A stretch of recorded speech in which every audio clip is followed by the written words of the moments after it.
Okay, Behringer P16 mic stand clamp thingies. They pretty much suck. After a while, you tighten this into your mic stand, and it starts to bend this piece, and this thing starts to skate off to the side, and then it's all screwy, and then the little plastic thingy here blows off the end, and that just makes things even worse. They get super crooked after that. If you over tighten them, you end up with this, which is just bent over, and you end up with this, which is a crack. Actually, this one right here is cracked. This, for some reason, this looks like a pretty decent weld on this side from the factory. This is shit. It's almost like a fusion weld, but it's cracked, and I've had them completely blow off before and drop the mixer on the floor. That's no good. So these have been a problem for us. The main band that I work for, we have about 28 or 30 plus of these. And at this point, if 15 of them work, I'd be amazed. So a few years back, one of the trumpet players in the band, I noticed his clamp that he holds his iPad on the mic stand, and it's basically one of these, which is what's commonly called a Manfrotto clamp in the industry. The actual Manfrotto ones, I believe, are about 40 bucks a piece. These are the impact clamp versions from Amazon, which are about 25 bucks. And they are super durable. They are super fast, super easy to deal with. This is a ratcheting thing, so if it's in your way, like over here, you just ratchet it to the other side, and you're golden. They'll go on literally like 2.5-inch pipe all the way down to a mic stand, if not even smaller. You could probably do 3/8. Yeah, it looks to be about 3/8. So these are phenomenal. Anyways, I bought a few of them and was trying to figure out. It comes with this, which is brass.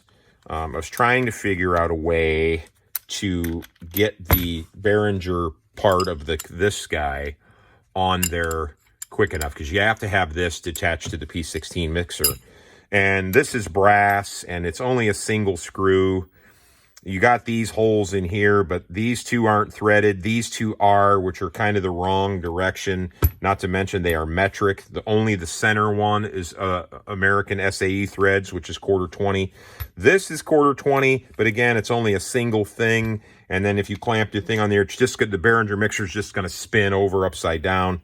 So lots of goofy issues. Again, this is brass, which strips really easy. So that's no-go. Then I ordered these, which are only like $3 and some odd cents a piece. They're heavy, solid steel.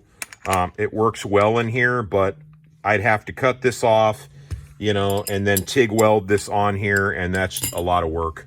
And then I found these the other day, which are lightweight. They're aluminum. However, they put the P16 like 10 inches from the mic stand. And then again, we're back to a brass piece, which is just going to strip out and break over time.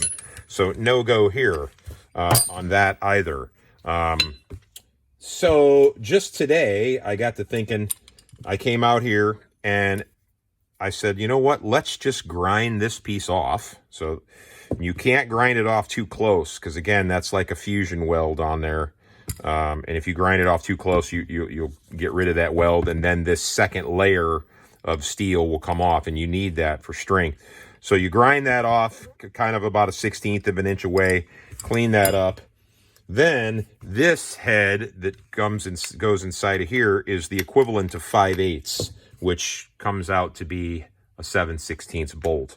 So you stick about 1.5 inches, or maybe that's 1.75 inches. I guess I could measure it for y'all. What do we got here? That's 1.5 inches from the bottom of the head, 7/16 bolt. I bought stainless because I don't like rust. That goes inside of here. Also, normally what comes on the clamp is this thumb screw in the side. So you can like undo the thumb screw, and then you can quick release whatever you have in here. We have no need for that. So I just took those 1/4-20 thumb screws out right there, and I just put a 7/16 1/4-20 bolt in there.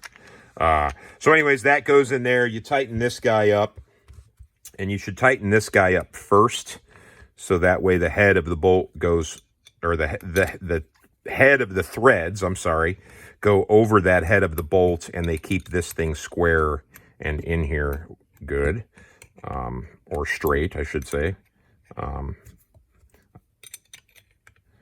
Like that. That'll keep that square. Then, after you've ground this off and cleaned this up, you got to drill out the 3/8 threads out of the middle here, which used to hold these silly things. Again, that goes right over like that. And then you take 7/16 lock washer and a 7/16 nut, thread that on here. And you can even change the angle if you want. It's probably no reason to do that, but you can turn it sideways if you wanted to. Like if you had a piece of drum hardware, like a rack coming across, you could do that.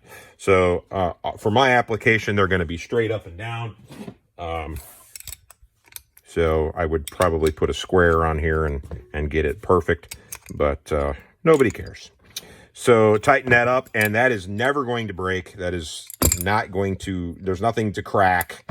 These are like a die-cast aluminum, so yeah, I'm sure if you slam this against the ground, you might break a corner off, but it's a hell of a lot better than this.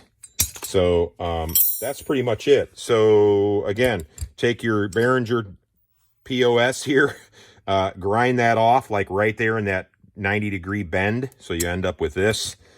Clean that up.